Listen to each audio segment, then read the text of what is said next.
جب بھی کوئی کسی کو پیسے دیتا ہے کاروبار کی نیت سے، دیکھو پیسے قرض کے لیے دیے جاتے ہیں کبھی، اور اس کی تاریخ متعین کر دی جاتی ہے کہ میں آپ کو قرض دے رہا ہوں 2 مہینے کے لیے، تو یہ پابندی قرض دینے والے پر لازم نہیں ہے۔ 2 مہینے کے لیے قرض دیا، اگلے دن آپ کی میٹر گھوم گیا، آپ نے کہا واپس، تو آپ کو حق حاصل ہے کیونکہ آپ کا پیسہ ہے، جب چاہیں آپ واپس مانگ سکتے۔ تو یہ 2 مہینے 4 مہینے محض ایک اخلاقی پابندی ہوگی، شرعاً اس کی ذمہ داری لازم نہیں ہے۔ جس کا پیسہ ہو اس کو ہر وقت اختیار ہے، اس نے کہا تھا 1 سال بعد لوں گا لیکن کل بھی واپس مانگ سکتا ہے۔ ہاں سامنے والا اگر مجبور ہے، محتاج ہے، دینے کی قدرت نہیں ہے، تو پھر اسلام نے ترغیب دی ہے فَنَظِرَةٌ إِلَىٰ مَيْسَرَةٍ، اسے کچھ وقت مہلت دی، اخلاقی پابندی ہے۔ تو اور اگر بزنس کے لیے پیسہ دیا ہے تو پھر اس کی 2 صورتیں ہیں۔ اگر آپ نے پہلے سے ایگریمنٹ کیا ہے کہ میں آپ کو کاروبار کے لیے پیسہ دے رہا ہوں اور 1 سال تک پیسہ نکالوں گا نہیں، تو پھر 1 سال کی پابندی لازم۔ اور اگر ایسی کوئی بات نہیں ہوئی تھی بھئی پیسہ دے رہا ہوں تو وہ جب چاہو واپس نکال لو۔ البتہ اگر وہ پیسہ کہیں انویسٹ کر چکا ہے اور فوری نکالنے میں اس کا اچھا خاصا نقصان ہو رہا ہے، تو پھر ہم اس کو اتنی مہلت دیں گے کہ جو ایسٹس ہیں وہ بک سکیں مناسب ریٹ پر، ٹھیک ہے نا؟ تو اتنی وہ ایک جو مجبوری میں جتنی گنجائش تھی، اس کی تفصیل پھر علماء سے آپ پوچھ سکتے ہیں، یعنی جتنی مجبوری میں اس کو گنجائش دینا بنتا ہے، لیکن ہر وقت اپنا پیسہ وہ نکال سکتا ہے۔ تو شوہر نے بیوی سے پیسے لیے تھے کاروبار کے لیے، بیگم کا دماغ گھوم گیا کیونکہ سالوں کو پتہ چل گیا ہوگا، انہوں نے بولا ہوگا کیوں دیے، ہم جب ہیں۔ ایک مثال دے رہا ہوں، اب یہ تو کسی خاتون نے پوچھا نا، بولیں گے یار میرے بھائیوں کو بدنام کر رہے ہو، ان کی بات میں نہیں کر رہا، ان کے علاوہ کی بات کر رہا ہوں۔ تو ہوتا یہی ہے عام طور پر، جب بیگم شوہر کو پیسے دیتی ہے، بیگم کے بھائیوں کو پتہ چل جائے تو ان کا میٹر شارٹ ہوتا ہے۔ شوہر تو بیوی کو دیتا ہی نہیں کاروبار کے لیے پیسے عام طور پہ، ٹھیک ہے نا؟ لیکن الٹا ہوتا ہے کہ معاملہ بیوی شوہر کو دے دیتی ہے بعض دفعہ۔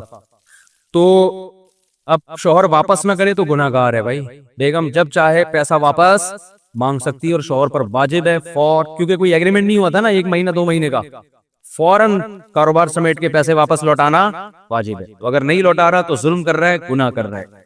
آئندہ میاں کو چاہیے پیسے لیتے ہوئے 100 دفعہ بھائی کسی بھی وقت واپسی کا مطالبہ ہو سکتا ہے۔ اصل میں لوگ معاملات میں صاف نہیں ہے، یہی تو ہم چیخ رہے ہیں۔ میں سوچ رہا ہوں کسی دن ورک شاپ کرواؤں، بٹھا کے نا معاملات لکھنا، اپنے بچوں کی جیسے ABCD لکھوایا جاتا ہے نا، ایسے سکھاؤں، بہت زیادہ خیر سی ورک شاپ کرواؤں۔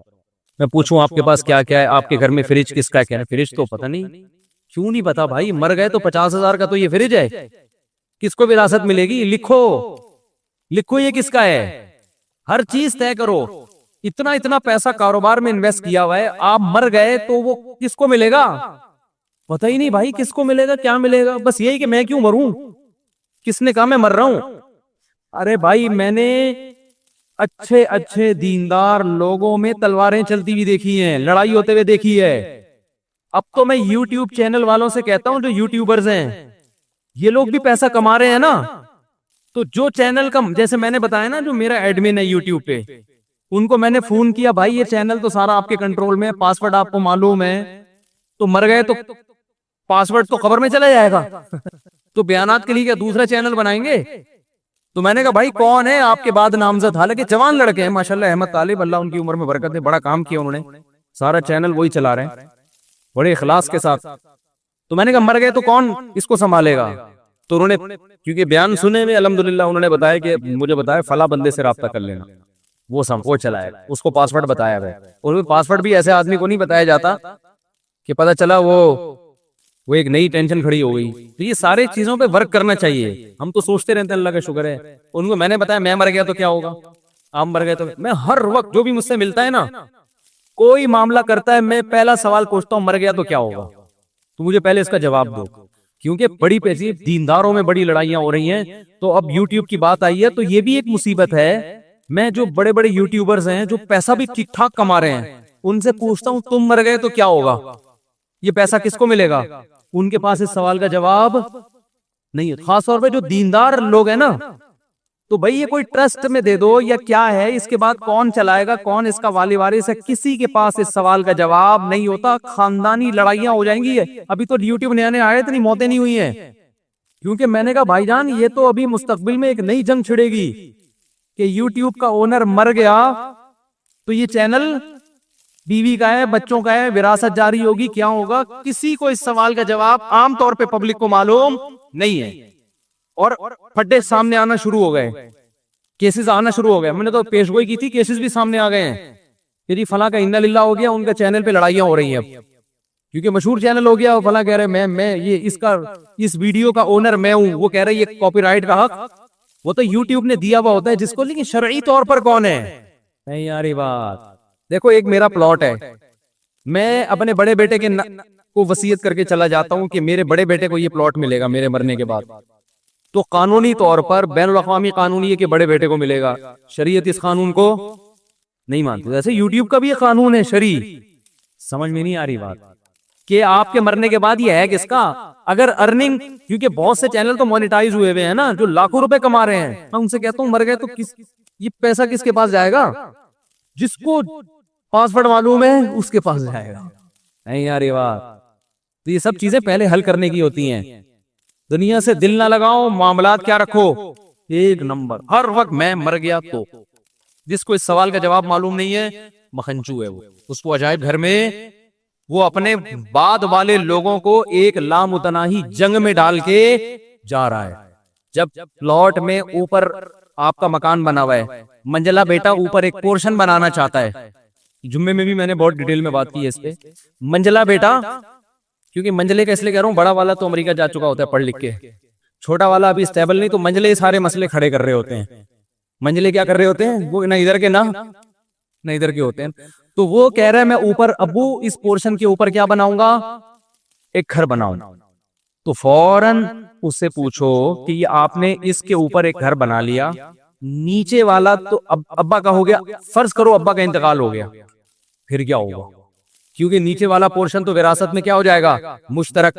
جب مشترک ہو گیا, ایک بھائی کا میٹر گھوما, اس نے بولا میں اسے بیچتا ہوں, مجھے میرا حصہ چاہیے.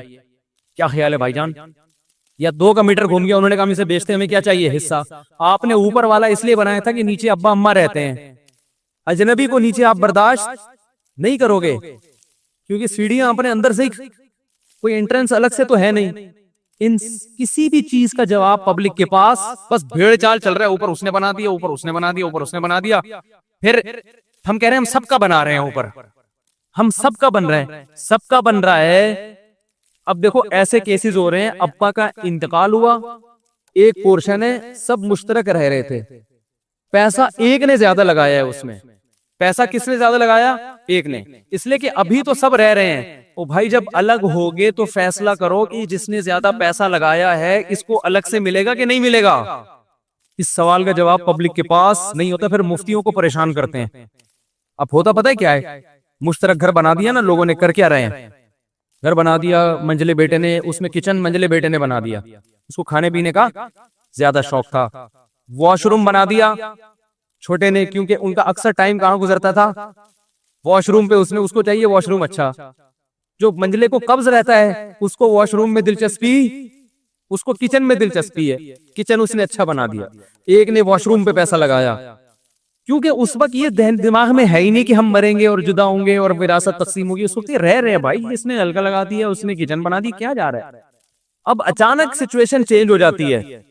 جب ایک کی آپ نے شادی کی تو بیوی ایسی ملی ہے کہ اس کو الگ کرو بھائی, اس کو جوائنٹ فیملی میں رکھنے کا نہیں. اب الگ کریں گے, وہ بولے گا میں نے لیٹرین میں اتنا پیسہ اس لیے تھوڑی لگایا تھا کہ میں کسی اور لیٹرین میں جا کے بیٹھوں. بات آئی نا, مجھے پیسہ دو. تو دوسرے برسہ کہتے ہیں پیسہ اپنی خوشی سے لگایا ہے نا, قرض تھوڑی دیا تھا. نہیں یاری بات. تو ہم پھر اس منجلے سے کہتے ہیں, منجلا کہتا ہے میں نے 5 لاکھ روپے لگایا اس میں. تو ہم اس سے پوچھتے ہیں لگاتے ہوئے کیا کہا تھا آپ نے, میں قرض دے رہا ہوں واپس لوں گا, یہ کہا تھا؟ اور اگر کہا تھا تو سامنے والی پارٹی نے اس رقم کو ایز اے قرض قبول کیا تھا؟ صرف بولنے سے تھوڑی ہوتا ہے. قرض جب آپ دے رہے ہیں تو اگلا مانے بھی تو کہ میں قرض لے رہا ہوں. ارے آپ مجھے لا کے 5 لاکھ روپے پکڑا دیں مجھ سے, اب یہ لو, یہ قرض لے لو. میں کہتا ہوں بھائی میں کیوں قرض لوں تم سے, قرض زبردستی تھوڑی ہوتا ہے. اگلا مانے گا کہ میں قرض کے طور پہ لے رہا ہوں, جب آپ کو ضرورت ہوگی واپس کروں گا. اس کی کوئی وضاحت نہیں. اچھا جی میں فی سبیل اللہ لگا رہا ہوں, واپسی نہیں ہے. تو فی سبیل اللہ لگایا تھا تو پھر اب واپسی, اب آپ جہاں مرضی رہو, یہ تو کیا ہو گیا, فی سبیل اللہ ہو گیا. اور اگر آپ شرکت چاہتے تھے کہ بھائی میں اس طور پہ لگا رہا ہوں کہ اس گھر کی ویلیو میں اس واش روم کی وجہ سے جو اضافہ ہوگا تو میں اس اضافے میں شریک ہوں گا، یعنی میں گھر میں انویسٹمنٹ کر رہا ہوں گھر کی ویلیو بڑھانے کے لیے، تو جتنی ویلیو میرے پیسے سے بڑھے گی مجھے وہ واپس چاہیے۔ اگر شرکت کا یہ طریقہ باطل ہے، ہوتا نہیں ہے اس طرح، لیکن ایک مثال دے رہا ہوں، کھوپڑی میں تو آ سکتا ہے، کچھ بھی پتا نہیں ہوتا کیوں لگا رہا ہے کیا کر رہا ہے، تو بھائی ہر چیز میں پہلے کہ میں جو کلر کر رہا ہوں یہ فی سبیل اللہ کر رہا ہوں یا میں اس کے پیسے الگ سے لوں گا، یہ سب کلیئر ہونا چاہیے۔ اور اگر آپ کے گھر والے کہیں آپ اتنا فنڈر بننے کی کوشش نہ کریں کہ آپ ہم سے واپس پیسے لیں گے، یہ ضرور آپ کو اس تکلف کی ضرورت، کوئی بھی ہم میں پیسے نہیں دے گا، واش روم آپ کی زیادہ ضرورت ہے، آپ نے گھنٹوں گھنٹوں بیٹھنا ہوتا ہے، بنانا ہے بنا، پتلی گلی سے نکل، تو پھر یہ فی سبیل اللہ ہے۔ پھر آپ 2 لاکھ کے بجائے 10 لاکھ لگا دو، 1 کروڑ لگا دو، گھر میں آپ کو الگ سے واش روم کے پیسے نہیں ملیں گے، گھر جب بکے گا تو سب وارثوں کا برابر کا اس میں حصہ ہے۔ تو بھائی اپنے معاملات کو درست کرو، ایک ایک چیز کو کیا کرو، کلیئر کرو۔ ابا اگر کبھی جوش میں آ کے کہتے ہیں بیٹا یہ گھر میں نے تمہارے نام کر دیا، ابا کو بتاؤ ابا کاغذ میں نام کرنے سے گھر میرا نہیں ہوتا، تو میرا نہیں ہوا ہے، یہ مجھے قبضہ دیں۔ شرعی مسئلہ ہے کہ میرا گھر جب بنے گا، جب قبضہ کس کا ہوگا، چاہے 1 منٹ کے لیے دے دیں۔ ابا کہیں گے بیٹا قبضہ کیسے دیا جاتا ہے، ابا یا تو سارا مکان سارا سامان بھی گھر کا مجھے دے دیں، کیونکہ جس کا سامان کسی جگہ پہ ہوتا ہے قبضہ اسی کا ہوتا ہے، شریعت میں بھی عرف میں بھی، ڈاکومنٹیشن سے نہیں ہوگا۔ ڈاکومنٹ میں تو بعض دفعہ دیکھو زرداری صاحب نے کتنی پراپرٹی ہے لیکن ساری اپنے نام سے ہے، بہت سے لوگوں کے نام سے ہے نا، تو کیا ان کی ہو گئی وہ؟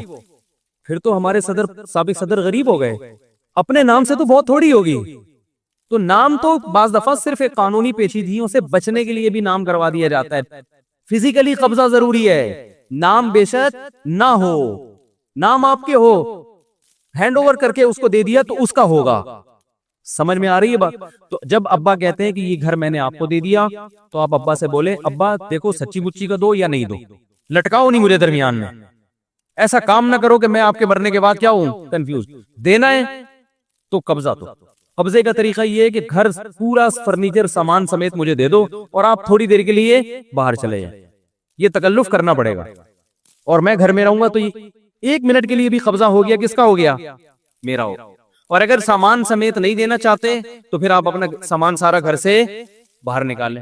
ابا کو آئے گا غصہ کہ کیسی باتیں کر رہا ہے، تو پھر اگر غصہ آنے کا خطرہ ہے تو ابا سے بولو ابا آپ نے میرے نام کر دیا، لیکن میں جنرل نالج کے لیے بتا رہا ہوں کہ میرا ہوا نہیں ہے، اس میں وراثت جاری ہوگی۔ پھر ابا کو ٹینشن نہیں دو بلا وجہ کی کہ گھر سے باہر نکلیں، گھر میں آ جائیں، سامان نکالیں، کوئی ٹینشن دینے کی ضرورت نہیں ہے۔ ابا سے بولیں ابا آپ ہمارے ابا ہیں، گھر بھی آپ کا ہے، آپ 100 دفعہ لکھ کے دے دیں کہ میرا ہے، یہ میرا ہے نہیں، اور اس میں بھائیوں کا حصہ ہے تو میرا نہیں ہے، یہ بار بار بتاتے نا کہ خام میں وہ بیچارے اس خوش فہمی میں کہ میں نے بیٹے کو کر دے دیا۔ سمجھتے ہو کہ نہیں سمجھتے ہو؟ تو معاملات کلیئر کرو میرے بھائی، ہر چیز میں مہر، یہ کیسز بہت آ رہے ہیں، بیگم کو میں نے پیسے دیے تھے تو میں نے تو سونا بنا کے دے دیا تھا، اب وہ مہر مانگ رہی ہے تو بھائی گولڈ دے دیا نا، تو بھائی تم نے جب گولڈ بنا کے اس کو دیا تھا یہ بتایا تھا کہ یہ مہر گولڈ کی شکل میں دے رہا ہوں، مہر تو طے ہوا تھا 10 لاکھ روپے، سونا آپ 10 تولے اس کو دے رہے ہو تو بتاؤ تو یہ مہر ہے، بتائے بغیر دو گے تو یہ گریبی ہے، گریبی، یہ مہر نہیں ہے۔ وہ سمجھ رہی ہے میرے شوہر نے گفٹ دیا، اب بعد میں مہر کے پیسے نہیں ہے تو کہہ رہے ہیں وہی مہر ہو گیا، ایسے تھوڑی ہوتا ہے۔ جیسے زکات جو ہے نا، بعض لوگ کہتے ہیں ہم نے اس دن غریب کو کھانا کھلایا تھا، وہ غریب کو پیسے دیے تھے، وہی زکات فرض کر لیں، ایسے تو پتہ نہیں کتنوں کو کیا کیا کرتے رہے ہو۔ تو جب دو گے تو نیت کیا ہونی چاہیے، زکات، اس میں تو زبان سے کہنا ضروری نہیں ہے، نیت کافی ہے، لیکن مہر میں زبان سے کہنا ضروری، بیگم یہ جو پیسے میں دے رہا ہوں یا گولڈ دے رہا ہوں، یہ اصل میں جو کیش مہر واجب ہوا تھا وہ گولڈ کی شکل میں دے رہا ہوں، ایکسپٹ کرتی ہے، قبول کرتی ہے، ٹھیک ہے، نہیں تو پھر ٹھیک ہے میں یہ کیش کرا کے پیسے دے دوں گا، آپ کو عزت راس، ہم سونا دے رہے ہیں آپ کو، آپ یا نا وہ کرنسی مانگ رہی ہو، ڈی ویلیو ہو رہی ہے۔ تو معاملات کیا ہونے چاہیے میرے بھائی، ایک ایک چیز، قرضہ کسی کا واپس کر رہے ہو تو بتاؤ کہ یہ قرضہ ہے، ورنہ یہ بھی ہو رہا ہے میں نے تو تجھے دے نہیں دیے تھے اس نے 1 لاکھ روپے، اب کیا مانگنے آ رہا ہے، او بھائی وہ تو میں سمجھ رہا تھا ویسے ہی مجھے ویسے ہی کھلائے ہیں، تو نہیں ہے بس۔ اچھا جو معاملات کو کلیئر کرتا ہے لوگ اس کو کنجوس سمجھتے ہیں، بھئی کیا ہے 2 سموسے پکوڑوں کا حساب کر کے بیٹھ رہا ہے تو، سموسے پکوڑے کا نہیں کرو، وہ تو کھلاؤ لیکن جائیدادوں کا تو ہونا چاہیے نا، گھر میں جو بھی بڑا سامان ہے اس کا حساب ہونا چاہیے، اور ایک ایک چیز کا نہیں کہ یہ چمچ میرا، یہ والا چمچ میری بیوی کا ہے، ایسا نہیں. وصیت نامہ لکھو. میں نے ایسا لکھا ہوا بھائی گھر میں جتنا بھی سامان ہے، جو بڑا سامان ہے فرنیچر وغیرہ، وہ کس کی ملکیت میں ہے؟ میری ملکیت میں. البتہ فلاں چیز جو ہے وہ گھر والوں کی ذاتی ہے. تو موٹی موٹی چیزوں کے بارے میں سمجھتے ہو، یہ لکھ دو، ختم ہو گئی بات. کتنا ٹائم لگتا ہے لکھنے میں، تاکہ آپ کے مرنے کے بعد پھڈے نہ ہو. سمجھتے ہو؟ اللہ کرے سمجھ میں آ جائے، آئے گی نہیں سمجھ میں بات. تو ابھی جا کے نا فوراً فرض کر لو، جیسے ہی بیان ختم ہوتا ہے گھر جا کے بیٹھیں اور فرض کریں کہ آپ مر گئے ہیں. اب ہو کیا رہا ہے، کیا کیا پیچیدگیاں آ رہی ہیں. تو اب آپ سوچو یار، یہ بھی مصیبت، یہ بھی مصیبت، فلاں کا پیسہ وہاں پھنسا ہوا ہے، میرے بچوں کو تو معلوم ہی نہیں 2 کروڑ میں نے اس کو دیے ہوئے ہیں، تو بچوں کا حق تو گیا، وہ کون سا دے گا. تو آپ کے سامنے بہت سی چیزیں آ جائیں گی، پینسل پہ لکھ لو اور اللہ کا شکر ادا کرو، مرنے سے پہلے اللہ نے ہمیں شعور دے دیا اور دوبارہ زندگی دے دی گویا. تو گویا یوں فرض کرو اب میں دوبارہ زندہ ہو کے، اللہ نے مجھے مہلت دی، بولا تو مر گیا، تیرے تو پھڈے کھڑے ہو گئے، میں تجھے ایک اور زندگی دیتا ہوں، دوبارہ زندہ ہو کے لکھ لے، بچوں کو بتا دے. ٹھیک ہے، نہیں آ رہی بات. اور اپنے بعد وسیع ایسے آدمی کو بنایا کرو جو خود متنازع نہ ہو. مثال کے طور پر باپ ہو آپ، پیٹوں کے پھڈے ہونے کا خطرہ ہے نا، تو اب یہ نہیں کہ میرے بعد یہ بڑا والا بیٹا مسائل حل کرے گا، اس پھڈے کو نمٹائے گا. وہ تو خود ایک خصم ہے، وہ تو خود اس جھگڑے کا حصہ بنے گا، کیونکہ جائیداد میں اس کا بھی حصہ ہے. کیا ہو گیا یار، میں اپنے مالی معاملات میں اپنی اولادوں میں یا گھر والوں میں کسی کو نہیں، میں نے وسیع کہتے ہیں جو آپ کے مرنے کے بعد ان چیزوں کو دیکھے گا، ان میں سے کسی کو نہیں بنایا میں نے. کیونکہ اس میں پھر یہ ہوتا ہے کہ ایک کو بناؤ گے تو پھر باقیوں کا خیال آئے گا یار یہ اس سے تو خود ہمارا پھڈا ہے، اس میں ڈر ہے کہ یہ اپنے مفاد سامنے نہ رکھ لے. نہیں آ رہی بات. مثال کے طور پر فرض کرنے میں کوئی پابندی نہیں، 4 بیویاں ہیں آپ، فرض کر لو آپ نے چاروں کو مہر دینا ہے، 1-1 لاکھ روپے بانٹنا ہے. وہ چاروں کا مہر آپ نے وصیت کی 4 لاکھ اور ایک بیوی کے پاس رکھوا دیے کہ میں مر گیا تو باقی 3 اس سے وصول کر لیں. یہ آپ کے احمق ہونے کی نشانی. یا آپ نے باقی 3 کو کیا کر دیا، مصیبت میں ڈال دیا. پتہ نہیں وہ دے نہ دے، وہ کہیں گے یار یہ کیا مصیبت ہے. وہ ہو سکتا ہے بتائے نہ بتائے، کیونکہ وہ خود کیا ہے، قسم ہے نا، وارث ہے، چاہے وہ کتنی نیک ہو سکتا ہے وہ دے دے. تو اسی طرح جب وصیت کی جاتی ہے تو جو خود اس میں انوالو ہوں گے نا، جن کو ملے گا، نہ ان کے علاوہ 3rd پرسن حل کرے گا جس کا کوئی مفاد نہیں ہوگا. وہ دیکھے گا بھئی کس کو کیا دینا. لوگ بڑے بیٹے کو بنا کے چلے جاتے ہیں، بڑے بیٹے کے تو چھوٹے بھائیوں سے ویسے اختلافات ہوتے ہیں، چھوٹے بھائیوں کو تو بڑے پر ویسے ہی ہوتا ہے یار یہ ابا کی، یہ بڑا تھا تو پتہ نہیں چھپا کے نہ بیٹھا ہوا ہو، بتا نہ رہو. ایسے کیس آئے ہیں، خاتون نے کہا ہمارے ابا کا انتقال ہوا تو لاکر میں کیا ہے، وہ لاکر کا پاسورڈ ابا بڑے بیٹے کو دے کے گئے تھے کہ تو میرے مرنے کے بعد لاکر کھولے گا. اب پتہ نہیں یہ بتا ہی نہیں رہا کہ کتنے پیسے، سب کے سامنے کھول نہیں رہا وہ. میں نے کہا ابا نے حماقت کی ہے. کیا کیا بھائی، پاسورڈ ابا بڑے بیٹے کو دے کے چلے گئے. بے شک وہ نیک ہو، لیکن شیطان کو بدگمانی پھیلانے کا موقع 3rd پرسن کو دے کے جائیں جس پہ اعتماد ہو. تو یہ باتیں سیکھ لو یار. قرآن اپنے آپ کو ڈیفائن کرتا ہے، نزل الفرقان علی عبدہ. اللہ فرماتے ہیں ہم نے اپنے بندے پر فرقان کو نازل کیا. فرقان عربی میں فارق کہتے ہیں، فرق کرنے والا. فرق کسے کہتے ہیں؟ جدا کرنے والا. تو قرآن کہہ رہے یہ فارق نہیں ہے، جدا کرنے والی نہیں، بلکہ الفرقان مبالغہ ہے، مبالغہ سپرلیٹو ڈگری ہے. تو کیا مطلب؟ حق اور باطل کو ایسے کھول کھول کے بیان کرتا ہے کہ جو نام نہاد لبرلز ہیں، ملحدین ہیں، مذہب مخالف ہیں، ان کی ایسی کی تیسی کر دیتا ہے. یہ ان کو ان کے پاس بحث کے لیے راستہ چھوڑتا ہی نہیں ہے، ایسا حق اور باطل کو بیان کرتا ہے. وہ باطل کیا ہے میں 2 منٹ میں جلدی بتا دیتا ہوں تاکہ خلاصہ آ جائے سامنے. دنیا میں اتنے سارے نظریات ہیں نا کہ پتہ نہیں صحیح کون ہے غلط کون ہے. بہت سارے کانسیپٹ ہیں جو آج بھی پبلک میں چل رہے ہیں. بحث یہاں سے شروع ہوتی ہے وہ خدا ہے بھی کہ نہیں ہے. بحث کہاں سے شروع ہوتی ہے؟ کوئی پیدا کرنے والا ہے بھی کہ نہیں ہے. بہت سے لوگ کہہ رہے ہیں پتہ نہیں ہے کہ نہیں ہے، کچھ کہہ رہے ہیں نہیں ہے، کچھ کہہ رہے ہیں ہے. یہ بڑے بڑے مسائل ہیں نا. نمبر 2 جو کہتے ہیں ہے تو ایک ہے یا ایک سے زیادہ ہے. اس میں بہت سارے دنیا میں قومیں ملیں گی آپ کو، کچھ کہتے ہیں ایک ہے، کچھ کہتے ہیں بہت سارے ہیں. تیسرا جو کہتے ہیں ایک ہے، خدا کیا ہے؟ ایک ہے. جیسے یہود و نصارہ اور مسلمان کہتے ہیں ایک ہے. تو ایک کا مطلب کیا ہے؟ اس میں اختلاف ہے. وہ 6 خداؤں کو مان کے بھی کہتے ہیں کہ کیا ہے؟ عیسائی 3 خدا مانتے ہیں، پھر بھی کہتے ہیں خدا کیا ہے؟ ایک ہے. لیکن کہتے ہیں ہم یہ مانتے ایک ہی ہیں، لیکن پھر 3 بھی ہیں، لیکن پھر ایک بھی ہیں، لیکن پھر 3 بھی ہیں، لیکن دیکھا جائے تو ایک ہے. پھر بہت سے مشرکین یا رسول اللہ مدد، یا غوث آدم مدد، قبروں کو سجدہ بھی، اس قبر سے بھی دعائیں مانگ رہے ہیں، اور سارے سیٹ اپ ان کا چل رہا ہے، لیکن خدا کیا ہے؟ وہ تو ایک ہی ہے. اور بعض کہتے ہیں اگر، یعنی کچھ تو ایسے ہیں جو کہتے ہیں ایک ہے ہی نہیں. جیسے ہندو سیدھا سیدھا کہہ دیتے ہیں بھائی بھگوانوں کے there are various types of بھگوانس. ہے بھائی صحیح بولا نا میں نے؟ There are a lot of types of بھگوانز. بھگوانز نہیں ہوگا وہ، بھگوان کی تو پھر آگے ٹائپس بہت ساری ہو جائیں گی نا. بھگوانز ہی ہو گئے تو پھر کیا فائدہ؟ یہ ایسے جیسے مٹھائیوں کی بہت قسمیں، تو بھائی مٹھائی کی بہت قسمیں ہوں گی نا، جب قسمیں ہوں گی تو مٹھائیز بن جائیں گی. تو there are a lot of types of بھگوان، ہندو کہتا ہے. تو اتنی ٹائپس ہیں ان کے ہاں کہ کسی کو بھی کوئی بھی چیز بنی ہوئی ہو نا، جیسے اگر کہیں مٹی کا کوئی کچھ گارا رکھا ہوا ہے، آپ جا کے 2 اس کے ایسے کر کے مار دو اس کے سر میں، 2 انگلیاں گھسیڑ دو، ایک بنٹا لگا دو لا کے، بس وہ بھی کیا؟ اٹ از کالڈ بھگوان. تو اس کو بھی 10 لوگ شروع. اور یہ یوٹیوب پہ آپ دیکھ لیں ویڈیوز مل جائیں گی، ایک آدمی نے جا کے ویسے ہی کچھ رکھ دیا. یوں تو نہیں کیا، وہ تو میں بتا رہا ہوں کہ اس نے باقاعدہ آنکھ ناک بنائی، پبلک جھک رہی ہے اور پتہ نہیں کیا کیا کر رہی ہے اس کے ساتھ. تو قرآن، اچھا پھر بہت سے لوگوں کا نظریہ کیا ہے کہ نہیں جی خدا اتنے سارے نہیں ہو سکتے، ایک ہے جو عرش پر ہے، وہ ایک ہی ہے بس، وہ عرش پر ہے، وہی اصل جو نظر نہیں آتا ہمیں، اور اس کو دیکھنا ممکن بھی نہیں ہے. اور دنیا کی اکثریت کا یہی نظریہ ہے، کیونکہ یہودی، عیسائی اور مسلم یہ ملا کے دنیا کی اکثریت بن جاتے ہیں. اکثریت کا یہی نظریہ ہے. لیکن پھر ان میں یہ اختلاف ہے کہ توحید کی ڈیفینیشن، ایک خدا کا مطلب کیا ہے؟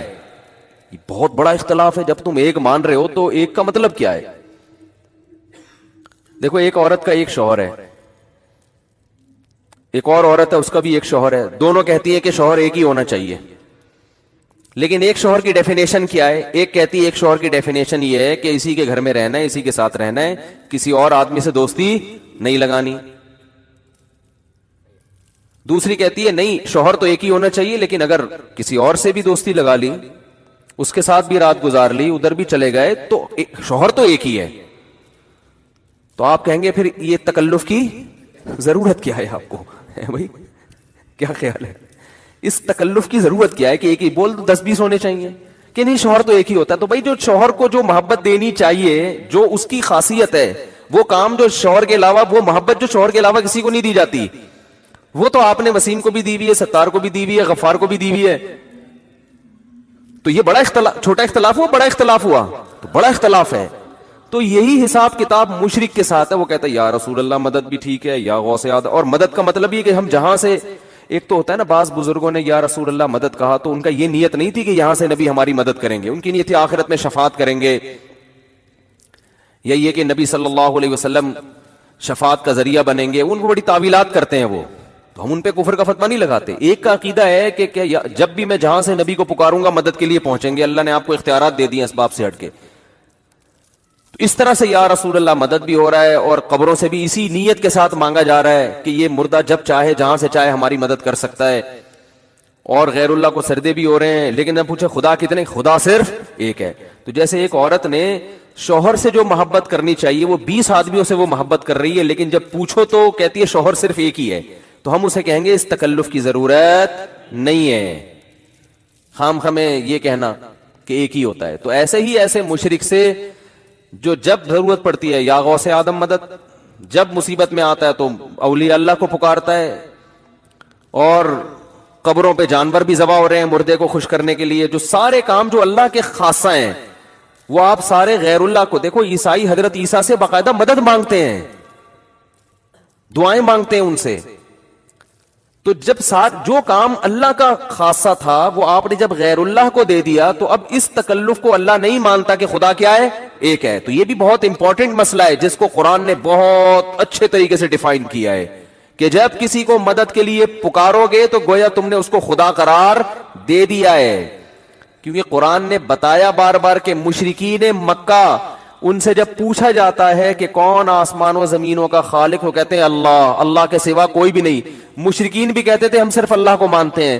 تو اللہ کہتے تھے پھر ان کے علاوہ کسی اور کو پکارتے کیوں ہو؟ ان کے علاوہ کسی اور کو پکارتے کیوں؟ اس کا مطلب جو اللہ کا خاصہ ہے وہ آپ نے ان کو دے دیا. تو یہ والی توحید اللہ نہیں مانتا، اس کو اللہ مشرک قرار دیتا ہے.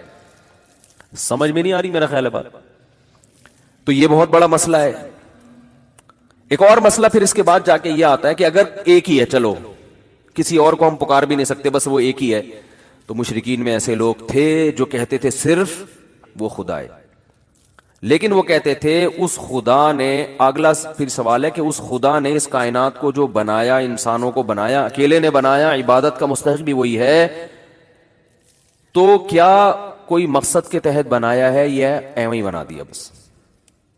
یہ بہت بڑا سوال ہے. اس سوال کا جواب دیے بغیر آپ زندگی نہیں گزار سکتے. کیونکہ اگر ایسا ہی بنا دیا ہے، کوئی مقصد تو اس کے پیش نظر نہیں تھا، تو چلو بنا دیا اس نے.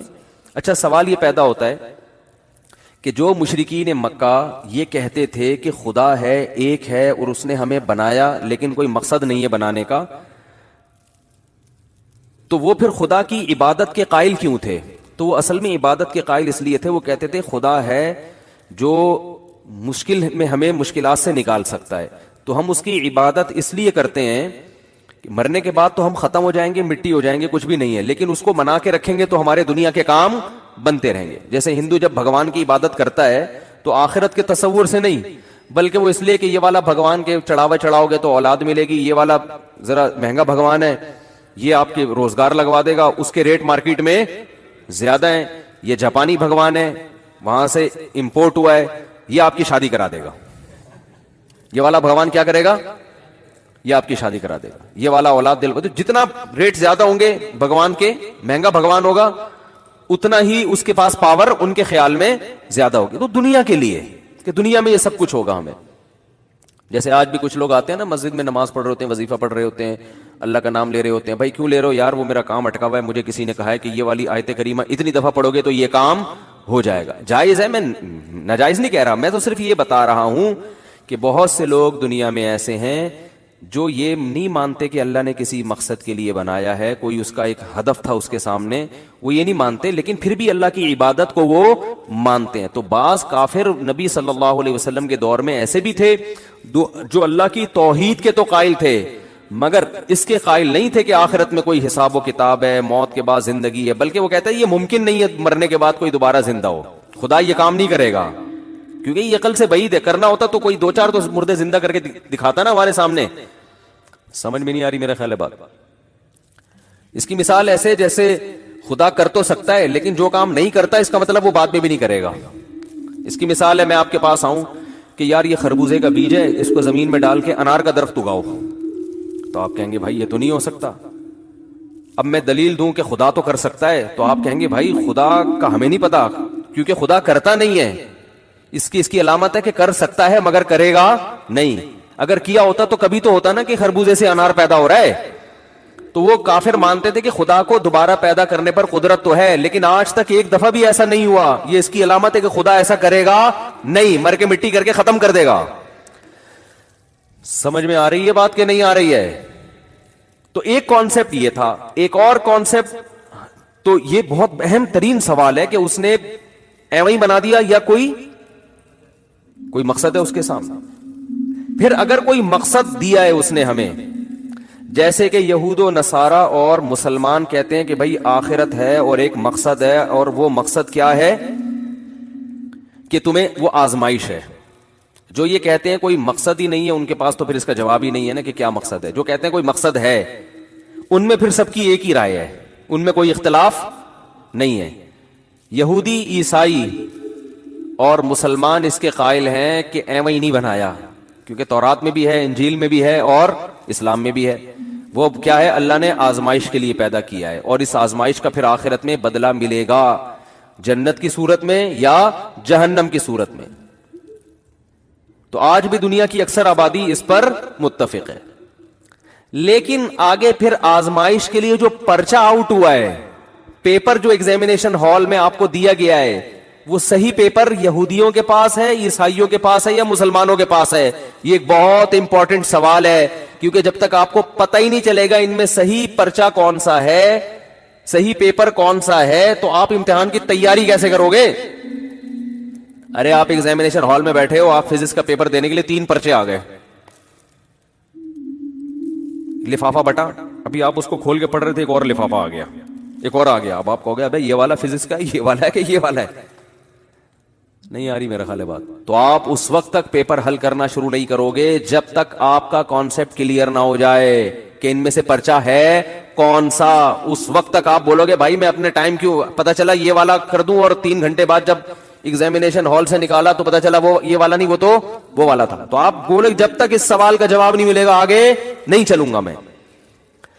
تو یاد رکھو، عقل مند انسان کو جب تک اس سوال کا جواب نہیں ملتا کہ کوئی پیدا کرنے والا ہے یا نہیں، وہ اپنی زندگی 1 سیکنڈ بھی آگے گزارنے کے لیے تیار نہیں ہوتا۔ اگر یہ ثابت ہو جاتا ہے کہ یہ کائنات خود سے بنی ہے، اور یہ بحث کر کے تحقیق کر کے، پھر اس کی زندگی کیا ہے؟ آزاد، اس کا لائف اسٹائل مکمل چینج، کیونکہ پھر زندگی نام ہے عیاشی کا، کوئی مقصد نہیں ہے، کوئی ہدف نہیں ہے۔ لائف کو کیا کرو؟ انجوائے کرو، مزے اڑاؤ، چرس پیو، سٹے لگاؤ، نائٹ کلبوں میں جاؤ، جتنا ناچ سکتے ہو ڈانس کر سکتے ہو کرو، پھر تو مزوں کی ایک دنیا ہے بس۔ کہ عجیب بات ہے، مزے آتے نہیں ہیں ایسے آدمی کو، یہ عجیب ہے حساب، وہ بظاہر مزے کی ہو جائے گی لیکن حقیقت میں ہوگی نہیں، اس کی کیا دلائل ہے وہ پھر ابھی ٹاپک نہیں ہے، لیکن بہرحال اس کا مطلب کیا ہے؟ پھر یہ اتوار کا بیان، ہفتے کا بیان، جمعے کی نماز، اس دن ٹوپی پہن کے جا رہے تھے۔ یہ بھی ہوتا ہے نا، وہ جتنا بھی گناہگار سے گناہگار مسلمان ہو، کبھی نہ کبھی تھوڑی دیر کے لیے ٹوپی تو وہ پہن لیتا ہی ہے۔ انگریز تو 5 منٹ کے لیے بھی ٹوپی نہیں پہنتے نا، تو چائنا کی جالیوں والی ٹوپی پہن کے کبھی کبھار، جیسے وہ ایک صاحب تھے سیاسی لیڈر، کوئی بڑے آدمی تھے، ان کا انتقال ہو گیا، تو بحث ہو رہی تھی، کوئی کہتا ہے یہ بڑے بے دین تھے، یہ کوئی کہہ رہا تھا نہیں دیندار تھے، تو ایک طالب علم تھا ہمارے مدرسے میں، بڑا مزہ آئی، اس نے کہا میں نے ایک دفعہ ان کو ٹوپی پہنے ہوئے دیکھا تھا، اس کی علامت ہے کہ وہ نیک آدمی تھے، یعنی ایک اور کچھ عمل تو سامنے آ نہیں رہا، تو چلو ایک دفعہ ٹوپی پہنے ہوئے میں نے دیکھا تھا، اس کا مطلب اتنے بھی برے، کیونکہ لبرل آدمی تو ایک دفعہ بھی ٹوپی پہنتے ہوئے شرم آتی ہے کہ یار لوگ کیا کریں گے، ملا بن گیا ہے۔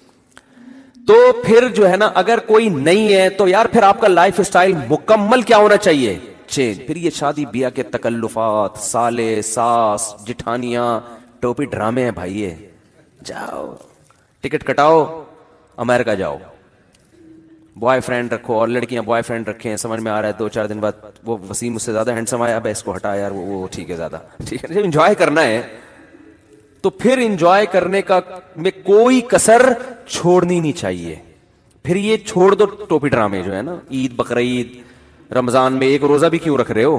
ٹھیک ہے نا، 1 بھی کیوں رکھ رہے ہو؟ اگر ڈاکٹر نے ڈائٹنگ کا کہا ہے تو 10 روزے رکھو، نہیں کہا تو 1 بھی نہ رکھو۔ پھر مفتیوں سے نہیں پوچھو کہ روزہ فرض ہے، نہیں، ڈاکٹر سے پوچھو کہ مجھے کھانا ہے کہ نہیں کھانا۔ ڈاکٹر کہے بھوکا رہو تو بھوکے رہ لو، کیونکہ صحت اچھی ہوگی تو لائف کو انجوائے کر سکو گے۔ پھر کماؤ پیسے، یہ بہت اہم سوال ہے۔ اور اگر کوئی ہے،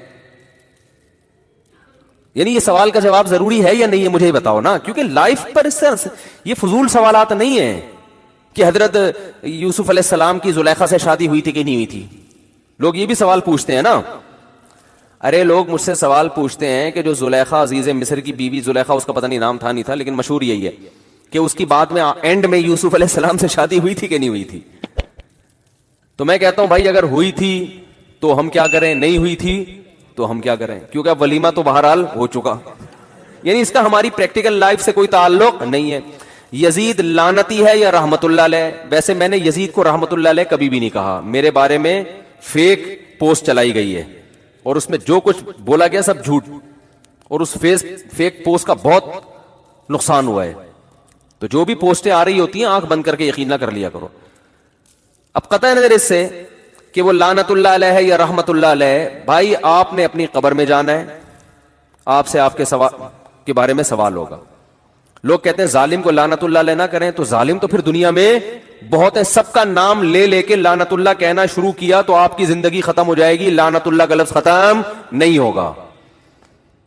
بات آ رہی ہے سمجھ میں؟ وہ تو پھر حضرت عثمان کے قاتل پہ بھی لعنت اللہ علیہ, ہم تو کہتے ہیں حضرت حسین کو جس نے قتل کیا لعنت اللہ, لیکن اب اس کے علاوہ بھی تو دنیا میں غم ہے نا. جو بھی حسین کا قاتل ہے اللہ کی 100 لعنتیں, ہماری بد دعا ہے اس کے لیے, لیکن بس دے دی لعنت. اب یہی تھوڑی کہ سارا دن ہر محرم میں یہی ایک پروگرام چلتا رہے, یزید اور وہ قصے کہانیاں وہی لے کے صبح سے شام ایک ہی ٹاپک ہو اور پوری قوم اسی پہ چل رہی ہو. تو اس کا ہماری پریکٹیکل لائف سے تعلق بولو بھائی نہیں ہے. زکریا علیہ السلام تو پیغمبر تھے نا, ان کا مقام تو نواسہ رسول سے بڑا تھا, کیونکہ پیغمبروں کا مقام پوری اہل سنت والجماعت کا اجماع ہے کہ کوئی امتی پیغمبر کے برابر. تو بڑے بڑے دنیا میں لوگ ہیں, بڑے بڑے بزرگان دین ہیں, صحابہ ہیں, تابعین ہیں, پیغمبر ہیں جن کو قتل کیا گیا. تو بھائی ظالم دنیا میں بہت ہیں, آپ وہ کام کرو جس کا آپ کی پریکٹیکل لائف سے تعلق. تبھی قرآن جب ظالموں کے واقعات بیان کرتا ہے نا, تو قرآن پتہ ہے کیا کہتا ہے؟ تلک امۃ قد خلت, یہ قوم تھی جو گزر چکی ہے, لہا ما کسبت, انہوں نے جو کمایا اس کا بدلہ ان کو ملے گا, وَلَكُمْ مَا كَسَبْتُمْ, تم اپنے عمل کو فوکس کرو, تم جو کرو گے تمہیں اس کا بدلہ ملے گا. تو عمل کو فوکس کرو, عمل جو تمہیں آرڈر دیے جا رہے ہیں اس پر کتنا عمل کر رہے ہو. عمل ہمارا زیرو, لعنتیں بھیجنے میں فلاں نے یہ کر دیا, فلاں نے یہ کر دیا, فلاں نے یہ کر دیا, فلاں نے یہ کر دیا. بھائی ٹھیک ہے کر دیا, برا کیا, ایک دفعہ بیان بھی ہو سکتا ہے, باقی تو اپنے آپ کو ٹھیک کرنے کی کوشش زیادہ ہونی چاہیے, اپنے آپ کو, اپنی قوم کو, کہ بھئی رشوت لے رہے ہیں لوگ, والدین کے حقوق ادا نہیں کر رہے, نماز میں کوتاہی کر رہے ہیں, یتیموں کا مال کھا رہے ہیں, بہنوں کو وراثت نہیں دے رہے ہیں, جھوٹ بول رہے ہیں. عدالتوں میں کتنا جھوٹ چل رہا ہے, میں نے ابھی جمعے کے بیان میں وہ ریکارڈنگ ختم ہو گئی تھی اس وقت بتایا, وہ ریکارڈنگ اتفاق سے ہوئی نہیں. اتنا خاندانی جھوٹ ہماری عدالتوں میں چل رہا ہے نا, کہ ایک صاحب نے بتایا کہ پولیس والے جب یہ کھڑے ہو کر کہتے ہیں نا لا الہ الا اللہ پڑھ کے جو کچھ کہوں گا سچ کہوں گا, فلانے کے گاڑی سے 3 کلو چرس نکلی ہے. تو میں نے ایک پولیس والے کو پکڑ لیا, میں نے کہا کیا تم نے دیکھا؟ کہہ رہے ہم نے تو بندہ ہی نہیں دیکھا, اس کی گاڑی کہاں دیکھی ہم نے, نہ ہم نے بندہ دیکھا نہ اس کی ہم نے گاڑی دیکھی, 3 کلو چرس ہم نے کلمے کے ساتھ نکال لیا عدالت میں. میں نے کہا یہ تو ظلم ہے. کہہ رہے ہیں مجبور ہیں, گن پوائنٹ پہ جو ہے نا یہ سارے کام ہو رہے ہیں, نئی جھوٹی قسم اٹھائیں گے. سب جگہ میں مانتا ہوں نہیں ہوتا, سارے پولیس والے بھی ایسے نہیں ہوتے, لیکن وہ جو نیچے کے پولیس والے مجبور ہوتے ہیں اپنے آفیسر کے آگے, وہ کہتے ہیں نہیں تو فوراً جاب سے نکال دیا جائے گا, جاب سے نکال دیتے ہیں. میں مانتا ہوں کہ ہر جگہ ہر ایک نہیں کرتا یہ, لیکن یہ بھی ہو رہا ہے عدالتوں میں, سب کو پتا ہے کہ ہو رہا ہے. تو یہ کیوں ہو رہا ہے؟ جب ہماری صبح سے شام تقریریں دائیں بائیں گھومیں گی اور ان تاریخی واقعات ہی کو صبح سے شام لپیٹتے رہیں گے, تو آپ اپنی اصلاح سے کیا ہو جائیں گے؟ غافل. تو اس پہ ضرورت ہے فوکس کرنے کی. خیر, تو میں یہ عرض کر رہا تھا کہ یہ امپورٹنٹ سوال ہے کہ خدا ہے یا نہیں ہے تو کتنے ہیں, کیونکہ اس کا ہماری پریکٹیکل لائف سے تعلق. اگر خدا نہیں ہے, لائف کو کیا کرنا ہے؟ انجوائے. پھر ابا کو اولڈ ہوم میں جمع کراؤ, کیونکہ ٹینشن ہے خام خواہ کی, انہوں نے تو لائف گزار لی, اب آپ کی لائف میں کھانس کے کیا کر رہے ہیں؟ ٹینشن کا سبب بن رہے ہیں, بلا وجہ کھانس رہے ہیں. چلو وہ تو بڑھاپے کی وجہ سے کھانس رہے ہیں, جراثیم کہاں جا رہے ہیں؟ پورا گھر میں جراثیم پھیل رہے ہیں, ٹھیک ہے نا. تو اور پھر تکلیف تو ہوتی ہے نا کھانسنے سے, ڈسٹربنس پھیل رہی ہے اس سے معاشرے میں. تو اس لیے لبرل لوگ ابا کو ایک اچھے سے ہاسپٹل میں ایڈمٹ کرا کے وہیں پیسے دے دیتے ہیں کہ اب ان کو کہاں رکھنا ہے آپ نے. جو نام نہاد لبرل ہیں ان کی بات کر رہا ہوں. تو یہ سوال بہت امپورٹنٹ ہے. دوسرا, اگر خدا ایک ہے, اگر خدا ہے تو ایک ہے یا ایک سے زیادہ, کیونکہ اس کا عملی زندگی سے تعلق ہے. اگر خدا نے دوسروں کو بھی اختیارات دیے ہوئے ہیں تو پھر کب خدا سے مانگے, کب غوث اعظم سے مانگے, کب بھگوان کے پاس جائیں. وہ تو یہ تو ساری زندگی آدمی بوکھلا کر شکار ہی رہے گا. یار گیا ادھر تھا اولاد کے لیے, ہو سکتا ہے اولاد کا اختیار اس کے پاس ہو, کوئی دلیل تو نہ اس کی ہے نا. ابا سے سنا تھا وہ والا, کیونکہ مہنگا بھگوان ہے, جب کاروبار کا مسئلہ ہوگا تو وہ مسئلہ حل کرے گا. اور ماموں سے سنا تھا کہ شادی والا بھگوان وہ ہے, تو ابا اور ماموں بھی تو آپ جیسے ہی ہے نا. یا پنڈت جی سے سنا تھا, تو پنڈت جی کو کپڑوں کے معاملے میں تو آپ فالو کر نہیں رہے, جیسے کپڑے وہ پہنتے ہیں آپ وہ تو پہنتے نہیں ہو. عبادت جو کپڑوں سے بڑی چیز ہے اس میں آپ نے ان کو اپنا رہبر بنایا ہوا ہے. بات نہیں آئی میرا خیال ہے سمجھ میں. بھائی پنڈت، اگر پنڈت جی کے پاس صحیح راستہ ہوتا تو آپ پورے ڈریس میں ہو. پنڈت جی کا ڈریسنگ اس قابل نہیں ہے کہ آپ وہ ڈریس پہن کے کہیں رشتہ لینے جاؤ. آپ کیا خیال ہے؟ فوراً بھگا دیں گے لڑکی والے پہ، کیا پہن کے آیا. آپ کہو کہ جی جب میں پنڈت جی کے کہنے پر پتھر کے بنے ہوئے بت کو خدا سمجھ سکتا ہوں جو بہت اہم ترین مسئلہ ہے، تو پنڈت جی کے ڈریس ہی اصل ڈریس ہے. ڈریسنگ میں بھی میں ان کو فالو کروں گا. کوئی بھی فالو نہیں کرتا. تو یار ایک سادہ سی چیز میں آپ فالو نہیں کر رہے تو اتنی بڑی چیز میں آپ کیسے اس کو فالو کر رہے ہو؟ آپ کے پاس کیا دلیل ہے کہ پنڈت جی صحیح کہہ رہے ہیں؟ انتہائی پنڈت جی کے احترام کے ساتھ میں یہ بات کر رہا ہوں. آپ اس کا احترام اپنی جگہ جو آپ لوگ کرتے ہیں وہ ٹھیک ہے، کرتے رہے، آپ کے مذہبی رہنما ہیں، لیکن بات تو عقل کی یہی ہے نا، جو کھوپڑی میں آتی ہے، جو سیدھی سیدھی 2 اور 2 4 کی طرح جو بات ہے وہ تو یہی ہے. تو اگر خدا ایک سے زیادہ ہے یا نبی بھی مدد کر سکتے ہیں، فار ایگزامپل نبی کو بھی اللہ نے اختیارات، ہم تو کہتے ہیں نبی کو اللہ نے اسباب سے ہٹ کے اختیارات دیے ہی نہیں ہے، لہذا ہم تو ہر چیز اللہ سے. شادی کرا دے اے اللہ تو کرا سکتا ہے، بچے دے دے اے اللہ تو دلوا سکتا ہے، اور بزنس دے دے اے اللہ تو دے سکتا ہے. کبھی ہم نے اس نبی سے دعا نہیں مانگی، حالانکہ ہمیں عشق کی حد تک پیغمبر صلی اللہ علیہ وسلم سے محبت ہے، اور جب تک ایسی محبت نہ ہو آپ کا ایمان ہے نہیں. ہم نبی کی قبر کی زیارت کو بہت بڑی سعادت سمجھتے ہیں، وہاں صلاۃ والسلام پڑھنا، وہاں بیٹھنا مسجد نبی میں، یہ بہت بڑی سعادت ہے.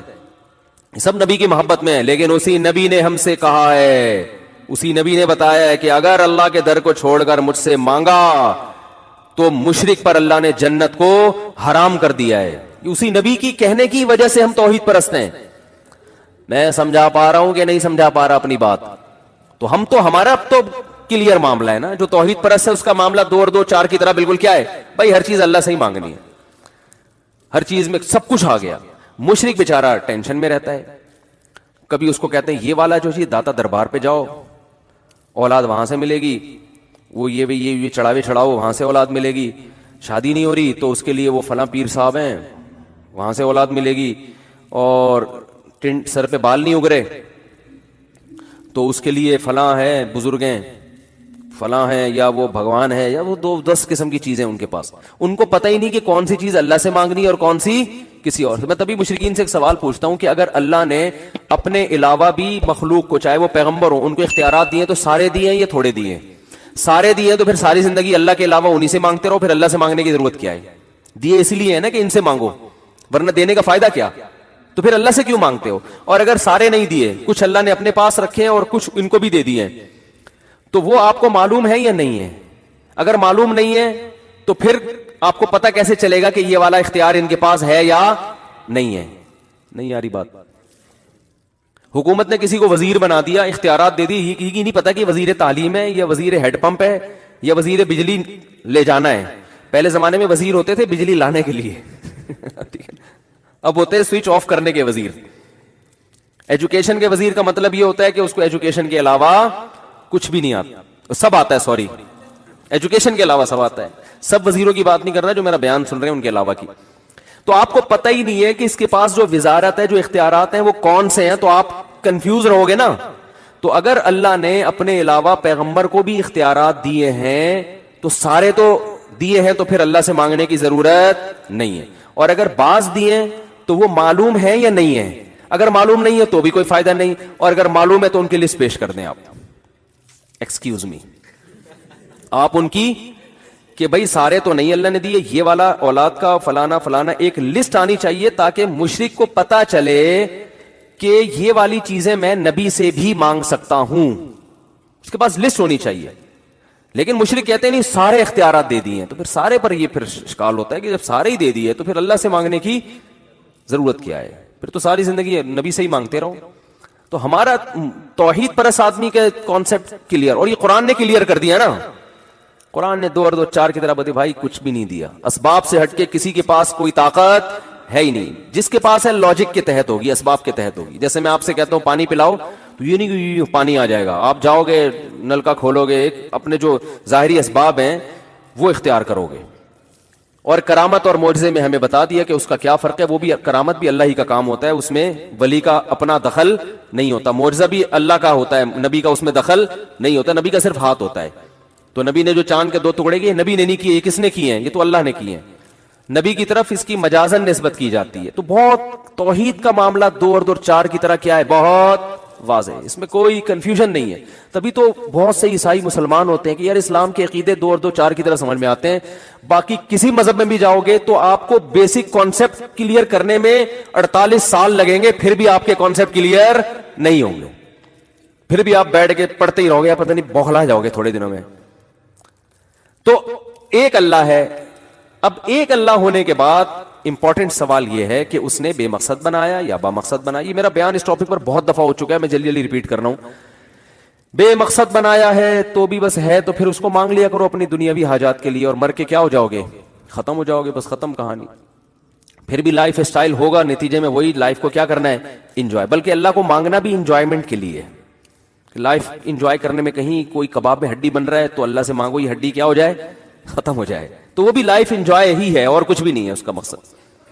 اور اگر اللہ نے کسی مقصد کے لیے پیدا کیا ہے تو اس پہ سب متفق ہیں کہ وہ آزمائش ہے. اور قرآن بھی بیان کرتا ہے کہ وہ کیا ہے, یہ دنیا اصل نہیں ہے, اس کے بعد دنیا کیا ہے, اصل ہے. یہ تو ایگزامینیشن ہال ہے. تو پھر وہ امتحانی پرچہ ہے کس کے پاس, وہ سوالات ہیں کیا. عیسائی کہتے ہیں ہم صحیح ہیں, یہودی کہتے ہیں ہم صحیح ہیں, مسلمان کہتے ہیں ہم. ان تینوں کے علاوہ تو کسی کے پاس پرچہ ہے ہی نہیں نا. ان تینوں کے علاوہ تو کوئی یہ دعویٰ ہی نہیں کر سکتا کہ ہمارے پاس اللہ کا کلام ہے, وہ تو دعویٰ ہی نہیں کر سکتے. یہ 3 دعویٰ کرتے ہیں. تو ان تینوں پیپر کو جب سامنے رکھ کے آپ دیکھیں گے نا, تو یہ بالکل جیسے فزکس کے ایک طالب علم کو پتا چل جاتا ہے 3 پیپر اناؤنس ہوئے, ایک پیپر میں 5 سوالات ہیں, فزکس کی ایکویشنز ہیں, اس میں مشقیں دی ہوئی ہیں اور ہر سوال کا نمبر ڈلا ہوا ہے, ایک ایک چیز ہے. دوسرے پیپر جب آپ کے پاس آیا تو ایک سوال میتھ کا آ رہا ہے, اس میں صرف ایک تھوڑی سی ایک فزکس کے بارے میں 2 4 چیزیں لکھی ہوئی ہیں, اس میں پروجیکٹائل موشن جو ہے نا اس کے بارے میں ایک تھوڑا سا لکھا ہوا ہے, باقی پورا پرچہ کیا ہے, خالی. تیسرا مکمل خالی ہے, اس میں صرف اتوار کے دن چرچ جانا لکھا ہوا ہے. بات آ رہی ہے سمجھ میں؟ اور 25 دسمبر کو کرسمس ڈے منانا لکھا ہوا ہے, اس کے علاوہ اس میں کخ بھی نہیں ہے. تو آپ تینوں پرچوں کو جب کمپیئر کرو گے نا, آپ کہو گے یار فزکس کا پراپر جو طریقہ ہے نا پیپر, وہ تو یہ ہے. باقی تو پیپر صرف لکھا ہوا ہے, وہ پیپر کہلانے کے مستحق نہیں ہے. بہت مشکل ہے میرے بھائی, بات سمجھانا بہت مشکل ہو. دنیا میں سب سے مشکل کام پتہ ہے کیا ہے, دوسری شادی کرنا. آپ کہہ رہے تھے بات سمجھانا,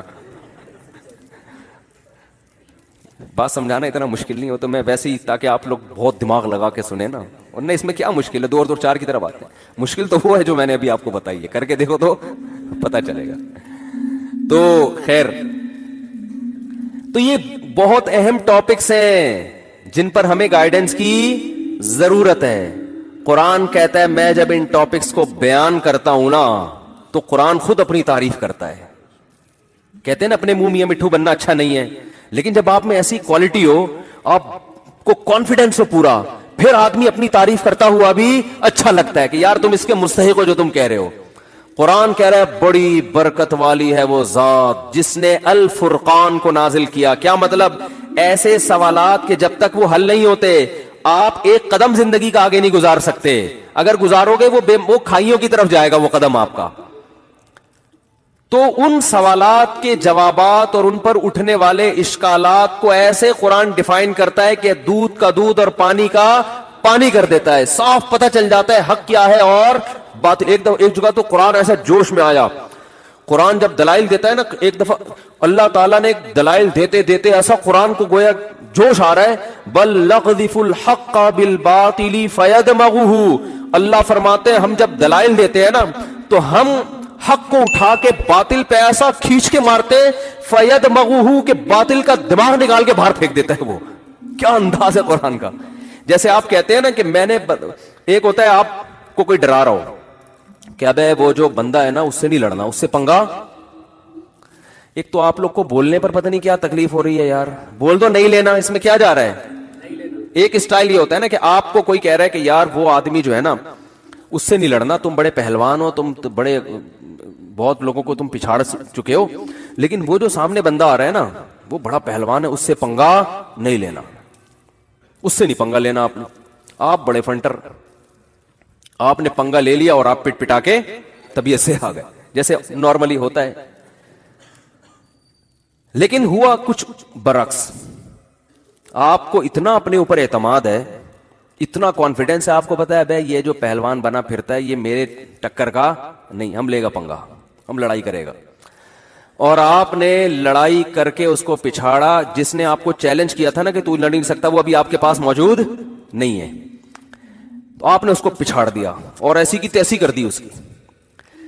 پھر جب آپ, وہ تو مان نہیں رہا تھا کہ آپ لڑ سکتے ہو, تو پھر جب آپ اس کو بتاؤ گے نا تو آپ صرف اتنی بات نہیں کرو گے کہ یار میں لڑا تھا اور امید تو نہیں تھی جیتنے کی, لیکن الحمدللہ میں کامیاب ہو گیا, بس اللہ کا فضل تھا, بس کبھی کبھار ہو جاتا ہے. یہ اسٹائل نہیں ہوگا آپ کا, یہ اسٹائل نہیں ہوگا. آپ بولو گے بیٹا تو بات کر, تو مجھے کہہ رہا تھا کہ تو لڑ نہیں سکتا, میں نے ایسا پنچ مارا ہے کہ اس کا بھیجا نکال کے باہر پھینک دیے, جا کے دیکھ کھوپڑی الگ پڑی ہوئی اور مغز الگ پڑا ہوا ہے. یہ اسٹائل ہوگا کہ نہیں ہوگا؟ یہ جب ہوگا جب آپ کام بھی ایسا کر کے آؤ اور آپ میں اتنا کانفیڈنس ہو. تو قرآن کہہ رہا ہے باطل گویا ایک پہلوان ہے. جتنے باطل ہے نا, جو کہتے ہیں خدا نہیں ہے وہ بھی باطل ہے, جو کہتے ہیں خدا ہے مگر ایک نہیں ایک سے زیادہ ہے وہ بھی باطل ہے, جنہوں نے ہزاروں بھگوانوں کو مانا ہوا ہے. جو کہتے ہیں خدا ایک سے ایک ہے لیکن وہ بے مقصد پیدا کیا اس نے, یہ بھی باطل ہے. جو کہتے ہیں با مقصد پیدا کیا لیکن مقصد ہمارے پاس ہے, اسلام کے پاس نہیں ہے, عیسائیت اور یہودیت, وہ کہتے ہیں مقصد یہ ہے جو ہم بتا رہے ہیں.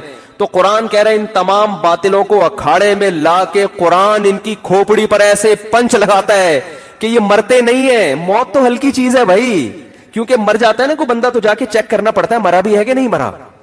تو باطل کو اللہ اس طرح ڈیفائن نہیں کرتا کہ ڈیفائن کرنے کے بعد آپ چیک کریں واقعی باطل کا ستیہ ناش ہوا ہے کہ نہیں ہوا, ایسا نہیں ہے. یہ تو پھر تمہیں چیک کرنا پڑے گا, پتہ نہیں یہ باطل کا بطلان ہوا بھی ہے کہ نہیں ہوا. اللہ فرماتے ہیں ایسا پنچ لگتا ہے ان کی کھوپڑی پر کہ ان کا مغز اڑ جاتا ہے. کھوپڑی سے جس کا مغز نکل کے گرے نا اسے دیکھتے ہی کہہ دیتا آدمی یہ مر گیا بھائی, اس کے زندہ ہونے کا کوئی چانس.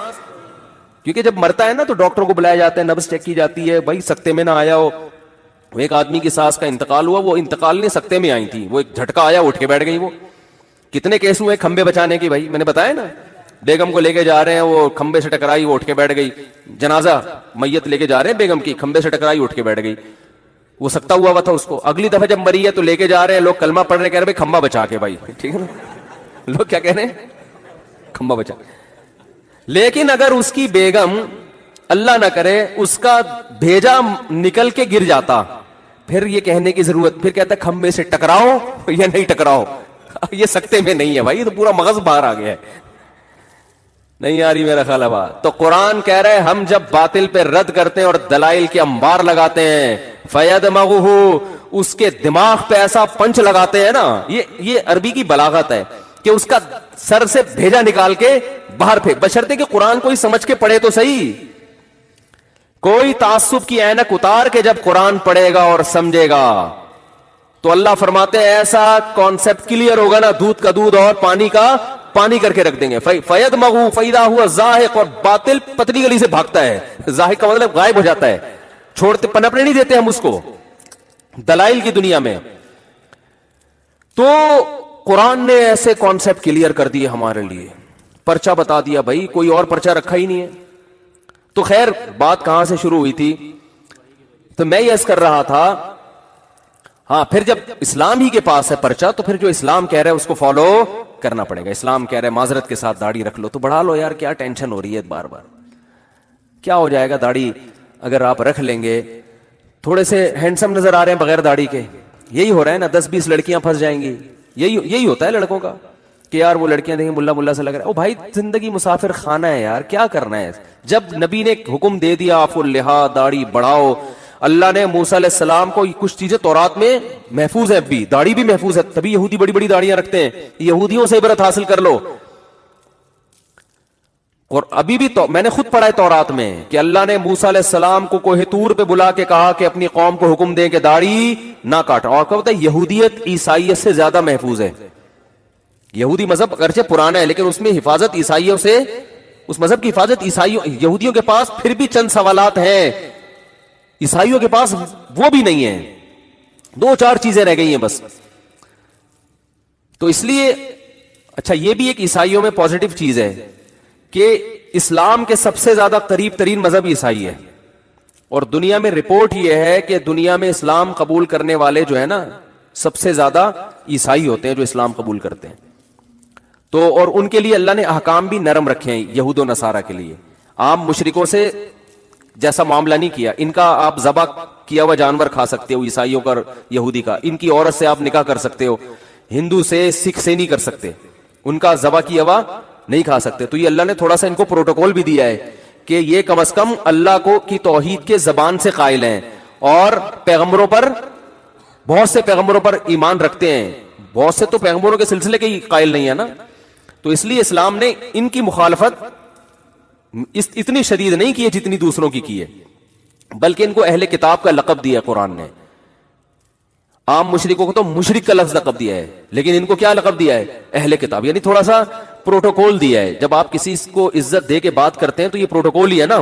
قرآن عام مشرکوں کو کہتا ہے, یا وہ کیا ہے, جگہ جگہ ان الذین ان المشرکین, مشرکین کا لفظ استعمال کرتا ہے قرآن. انما المشرکون کہیں ہے, کہیں ان المشرکین ہے. لیکن جب اہل کتاب کی بات آتی ہے تو قرآن ان کو مشرک مان کے بھی مشرک کا لفظ ان کے لیے استعمال نہیں کرتا. یا اہل الکتاب تعالوا الی کلمۃ سواء بیننا وبینکم, اے اہل کتاب آؤ ایسی بات کی طرف جو ہمارے تمہارے درمیان متفق ہے. یہ اسلام تمہارا ہی مذہب ہے, یہ عیسائیت سے الگ نہیں ہے. یہ حضرت عیسیٰ کی حقیقی تعلیمات ہیں. حضرت عیسیٰ کا جو اصل جو بنیادی عقائد ہے وہ اسلام بتا رہا ہے, وہ تم نے چینج کر دیا ان کی چیزوں کو. تو حضرت عیسیٰ کے اصل حقدار وہ مسلمان ہیں, وہ تم نہیں ہو. تم نے تو ان کی تعلیمات دیکھو. داڑیاں مسلمان رکھتے ہیں, حضرت عیسیٰ نے رکھی تھی کہ نہیں رکھی تھی؟ آج پادریوں کے داڑیاں نہیں ہوتی, مسلمان علماء کے داڑھی ہوتی ہے. تو حضرت عیسیٰ کی تعلیمات کو عیسائی فالو کر رہے ہیں, مسلم. ایک انگریز نے ایک عالم کا مذاق اڑایا, کیا اتنی بڑی داڑھی رکھی ہوئی ہے؟ تو ان عالم نے فوراً کہا یہ میں نے وہ صورت بنائی ہوئی ہے جو تمہارے پیغمبر عیسیٰ علیہ السلام کی تھی. تو حضرت عیسیٰ کی تعلیمات کو تو مسلمان فالو کر رہے ہیں.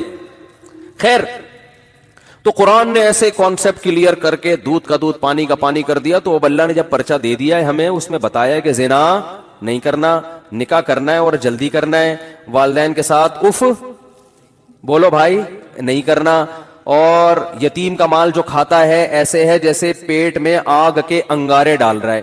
لوگ سمجھتے ہیں یتیم کا مال کھانے کا مقصد ہے عیدی سینٹر جا کے کوئی یتیم کے چپل چوری کر کے آ جانا. یہ مطلب نہیں ہے. یتیم کا مطلب ہے آپ کے بڑے بھائی کا, ابا کا جب انتقال ہو گیا تو آپ گھر میں بڑے ہیں, تو چھوٹوں کی وراثت, جیسے کہ بڑے بھائی اکثر کاروبار کے نام پہ اور کنسٹرکشن کے نام پہ اور ان چیزوں پہ ٹوپی کرا دیتے ہیں ان کو. اور ماشاءاللہ آپ کو پتا ہے کہ اگر کسی شخص کا انتقال ہو اور اس کی بیوی کو 1 دن کا حمل ہے تو اس حمل کا وہی حصہ ہے جو 40 سالہ بیٹے کا حصہ ہے. نہیں آ رہی میرے خیال بات, بہت مشکل ہے. ایک آدمی کا انتقال ہو گیا, اس کا ایک بیٹا 40 سال کا ہے, دوسرا 15 سال کا ہے, میں ایک مثال دے رہا ہوں, تیسرا ابھی حمل ٹھہرا تھا, اس کی بیوی کو پریگننسی تھی 1 دن کی اور کسی ایکسیڈنٹ میں اس کا انتقال ہو گیا. 1 دن کی پریگننسی ہے, عورت کو وہ پریگننسی گرانے کی اجازت بولتے کیوں نہیں ہے, وہ نہیں گرا سکتی. اب کیا ہوگا جب وراثت تقسیم ہوگی تو اسے بیٹا فرض کر کے اس کی وراثت نکال کے الگ کی جائے گی, حالانکہ وہ 1 دن کا ہے, ابھی وہ انسان بنا بھی نہیں ہے. بیٹا فرض کیا جائے گا کیونکہ ہمیں پتہ نہیں بیٹا ہے کہ بیٹی. پھر پیدائش کے بعد پتہ چلا کہ بیٹی ہے تو اس کو آدھا کر کے باقی سب میں تقسیم, اور اگر بیٹا ہے تو پورا حصہ اس کا محفوظ تھا. اور اگر ٹوئنز ہوئے تو جن کو دیا ان سے واپس لیا جائے گا. ٹھیک ہے نا, کہ یہ 2 کے برابر ہے.